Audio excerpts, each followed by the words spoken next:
It is episode 8. How are you doing, Mindy? Very good, Charles. Yeah, look who we have here, a special guest for the first time on our show. Exactly. That's right. Welcome, Brian. Yeah, Brian. Thank you, Mindy. Please Charles. introduce yourself. Hello, everyone. I'm BRYAN AHN. All right. Anyway, Mindy, how are you doing?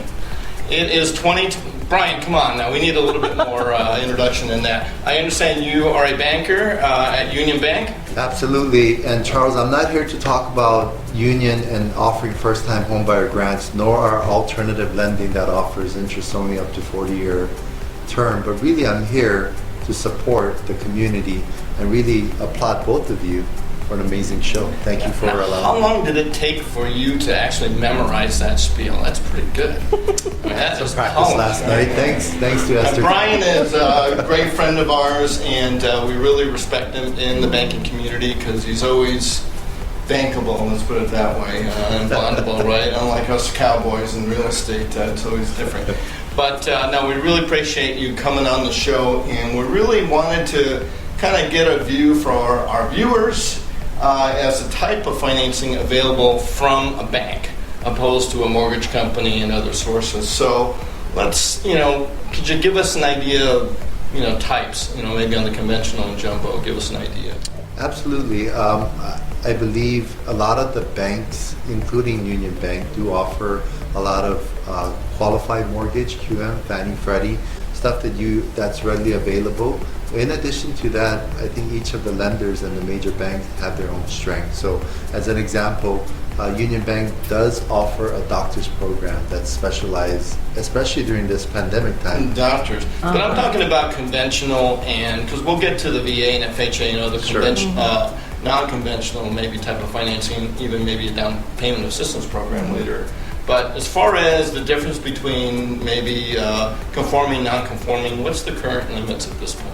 Yeah, the loan limit. The loan limit, yes. Actually, the loan limit has increased year after year. So currently, loan limits are higher for 2021. Okay, well, they are higher. And as you see the number going across the screen, that is the number. And we had to do that because every day it does change, right? You never know when the government will raise those lending limits. So, but obviously there's a difference between conforming and jumbo. And the jumbo rates, there's a certain level depending on the county that you're in. Sure. And are the loans harder to get? Are there better programs when it gets higher, or do you have to put more down payment? Great question, Charles. So why would someone, for example, get a high balance conforming versus a portfolio or jumbo? If a bank does offer what we call overlay, you could have a choice of going with agency jumbo, or you could go with portfolio or jumbo program. Is that the quality mortgage QM agency jumbo does make it easier for you to qualify, including flexibility on the debt to income ratio, also on reserves, where the jumbo might be more stringent because you're dealing with the investor's money, the bank money. At the same time, pricing could be better because it might also allow for relationship pricing in most cases where you're allowed to leverage consumer banking deposits with your mortgage. So that whole scare at the beginning of the pandemic where you had, non-QM was tough to fund was mainly because they were private or portfolio type of stuff, and basically they didn't know where that was going. But the conforming was fine, except in Los Angeles and many metropolitan areas, the amounts were almost too high to fit into that conforming. So there was kind of a credit crunch for a short while, right? For a short while, yes. Talking about convention, we have FHA and VA. Is there any special regarding that? Conforming for both FHA and VA? Yes, absolutely. Especially for first-time home buyers that might not have less than perfect credit. FHA is a great option for someone to get into. Maybe previously, if your credit is diminished, or if you haven't fully established it, it also allows for grants and down payment assistance to where sometimes it could cover 100% of the down payment required, so that nothing really comes out of your pocket. All right, so the FHA loan, which we understand to be as little as 3.5% down. And it doesn't apply to just a one unit. It could apply to a duplex, a triplex, and even a fourplex. And those loan amounts apparently, stagger up depending on the unit amounts. But what are the disadvantages? I know that there's a low down. You could get in with maybe a little bit lower FICO score, I hear, and it's great for first time. But is it worth it to just get in the door with that loan and then later on, figure out a way to refi it? I would say yes in certain cases, because if you, for example, FHA does require an upfront mortgage insurance premium, where conventional loans do not require. Exactly. And also on qualifications, like we talked about on multiple units, where they allow for the use of other units for rental income for you to qualify, so then you are able to purchase. Also, you can use that part as the as kind of a qualifying income. Absolutely. Okay. So that's a great option for any first-time home buyer that are thinking about how am I going to pay for the mortgage on my own. I think going with a multiple unit is, especially where we live in Southern California, where it's always sunny and never have hurricane winds, is that real estate prices continue to go up. So I think there's never enough rental units available. That's a good option as well. So what? That's the advanced version of the FHA, where we typically just do something to live in. So what is the solution if one borrower cannot qualify for an FHA loan? Is there a second or a third borrower should be added into the loan to get qualified? Yes, right? great question and great comment, Mindy. I myself, being a son of an immigrant, right? My parents immigrated to the United States, and when you come here, yes, not everyone is able to qualify for their own home. In that case, you are able to get multiple co-borrowers to help qualify on a loan as well. Now, what happens if I just don't have the down payment? I don't even have the 3.5%, but I have a rich uncle like yourself. Would they accept gift funds and things, because that's kind of important right now?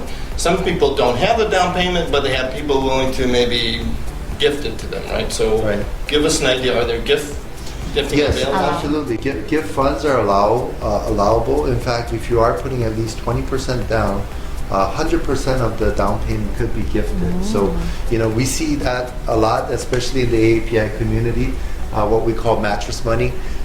Sunday night. There it is. I think in Hawaii we put it in the freezer. Oh, wow. But getting back to that, because the whole point of FHA is, if you're going to pay the fees and you're going to have the PMI, it's because you don't have to put as much down.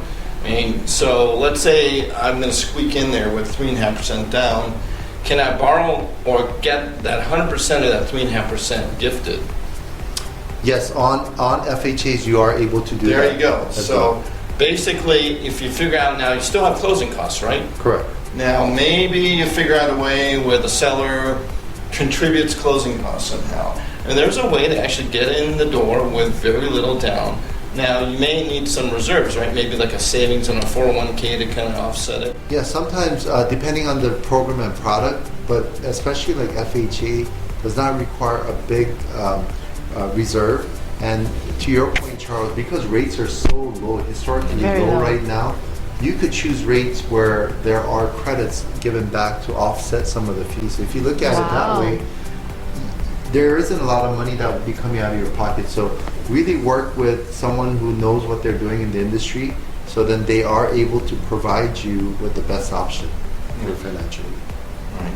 I know the other alternative was the VA loan, which I believe doesn't even require any down payment. Yeah, zero down payment. Yes, yes, up to qualifying amount, it is zero down. Now, they can apply for higher limits. The great thing with VA loans is they can actually apply for a higher limit. There is a formula where on the variance for the down payment, it's really based upon the VA guaranteed amount, right, and their eligibility that they have to use. So for VA loan, here's an interesting fact. Did you know that only 1 out of 10 veterans use their VA benefits to get a VA loan, right?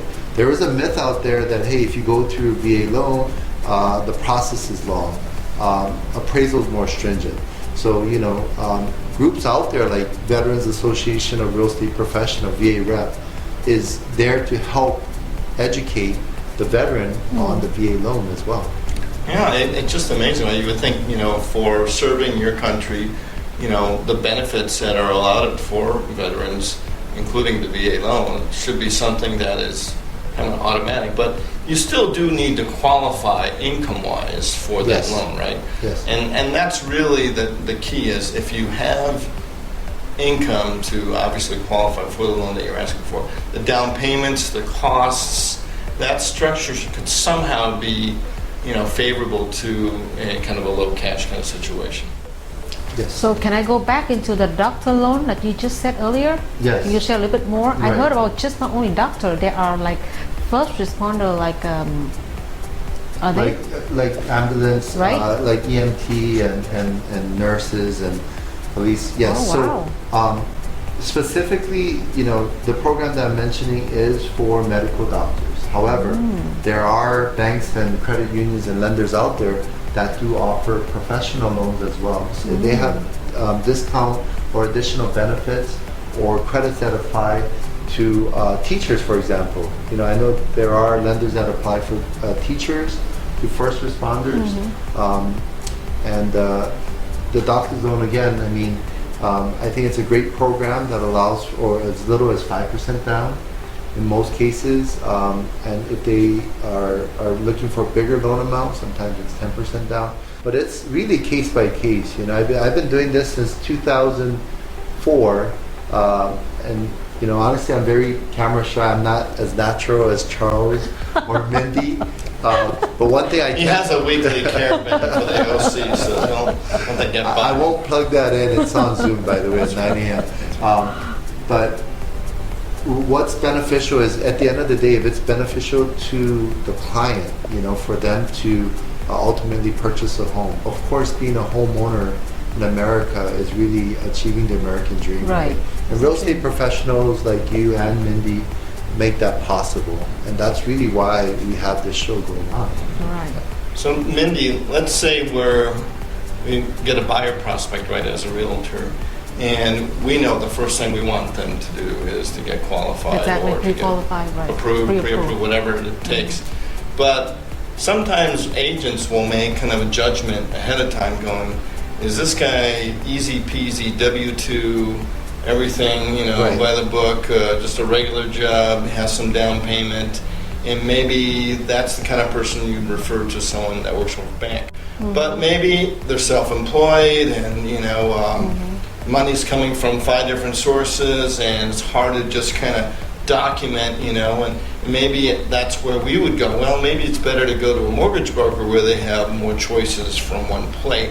But is there any kind of truth to that, or how do you feel about that? Because that's kind of what a lot of agents Exactly. are thinking in their Right, minds. Yes, absolutely. I think by having those options, going through a bank, going through a direct lender, going through a broker, or alternative lending, as you mentioned, right? Especially now, just add more resources for you to help the customer. Now, is one better versus the other? I'm biased because I work for the bank, right? But at the end of the day, with all my friends in the industry, I would say it's really what is the need of the client, right? So maybe today, like you said, if they are self-employed, maybe where they are right now with COVID going on, what is the best choice? Maybe they already have their down payment and they're ready to move forward. Someone who is currently employed, they're not guaranteed that they might have a job with everything that's going on. Never know, right? If the ability to repay is not there, then we would not be able to qualify them as well, right? Right. No, that is kind of a tough choice because, we heard in May and June, kind of at the beginning when things started locking down a month into it, that we heard deals falling through simply because they eliminated their jobs. And maybe because, they thought it was a great time to restructure, or maybe the business just wasn't there. Yeah. So, that was an issue. But, of course, that would be the same problem with, somebody working for a bank or working for, doing a deal through a mortgage loan. I'm curious, do you bank with Union Bank? Yes, I did. Okay. I'm actually doing, yes. Right. So, are there any because I also have a UNIONBANK account. Are there any special? Well, because the first thing we will tell our clients, Right. Brian, is, when we're talking about home finance, Yeah. say, well, who do you bank with? Yeah. And I mean, if you've been banking with your institution for 20 years, your business, Right. I mean, wouldn't that be the first start? And so, are there any Absolutely. particular incentives for current customers or Loyal certain customer, clients? right? With the current Actually, customer. that's a great point. The great thing with our company is that we are able to assist customer with some of our streamlined process. So that because we know our customer, right? How do we make it more convenient and more beneficial for someone to have the relationship with us? In addition to that, we are looking for, of course, new relationship. But I thank you for giving the plug on behalf of UNIONBANK. So, Yeah, well, Union Bank has a long history. It's been in the United States for quite some time. right. But, it's always great to hear from the professional that lives and breathes bank financing 24/7. We only get to hear about it when we talk to you and see the programs, Right. or our experiences with our own clients. So, Mindy, any other questions that you might have for Brian? Well, just to share, with everybody, Charles, Brian, and Mindy, we all know each other through RER, right? A very great organization. And through RER, we met a lot of good friends, and here they are. Each individual have specialties and characters that can bring us together. We can make something big and helping people. So I hope we can do more shows like this and sharing tips and knowledge that, we can contribute to others. Yeah. Brian, any last tips that you kind of see that you would love to reach out to the audience and tell about banking and financing in this current market, which is absolutely crazy? Yeah, it is absolutely crazy. If you are currently renting, please work with your real estate professionals. When's the best time to buy? Now, right? That's right. And if you do need anybody, I can vouch for these two wonderful professionals next to me.